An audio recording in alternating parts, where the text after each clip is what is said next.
Hello everyone, তোমাদেরকে আমি দেখাবো যে একটা বাড়িতে পুজো থাকলে তার আগের দিন সন্ধ্যাবেলাটা কীরকমভাবে কাটে। তো ফার্স্টে ভেবেছিলাম তো কোনো ভিডিও বানাবো না, তো তারপর ভাবলাম যে একটা ভিডিও বানিয়ে রেখে দিই, স্মৃতি হয়ে থেকে যাবে। তো আমি আর দাদা সন্ধ্যাবেলা চলে গেছিলাম বাজারে, গিয়ে সমস্ত ফুল ফলের বাজার করে তো একদম চলে এসেছি বিধ্বস্ত অবস্থায় বাড়িতে। বাইকে তো বসার মতন কোনো কন্ডিশন ছিল না, কারণ এত বাজার হয়ে গেছিলো। তো মন্দিরে আসার পর সমস্ত কিছু গুছিয়ে রাখতে শুরু করে দিয়েছি, কারণ কালকে ভোর থেকেই মোটামুটি পুজো শুরু হয়ে যাবে। আর সমস্ত কিছু গুছিয়ে গাছিয়ে রেখে দেওয়ার পর আমি ভাবলাম যে আমাদের মন্দিরে ছোট্ট করে একটা তোমাদেরকে দেখিয়ে দিই কোথায় কী আছে। এই যে এই ফাঁকা জায়গাটা দেখছো, এইখানে রাখা হবে ঠাকুরটাকে। আর ভাবলেই কীরকম লাগছে যে এতদিন আগে মন্দিরটা ফাঁকা অবস্থায় ছিল, কিন্তু কালকের থেকে আর ফাঁকা অবস্থায় থাকবে না, পুরোপুরি ভরপুর হয়ে থাকবে। তো সে যাই হোক, তো তারপর এই যে এখানে রয়েছে আমাদের বাড়ির দেবাদিদেব মহাদেব, কীরকম লাগছে তোমরা কিন্তু কমেন্ট করে জানিও।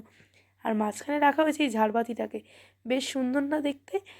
আজকের ভিডিওটা এখানেই শেষ করলাম, দেখা হচ্ছে পুজোর পরের পার্টে। টাটা।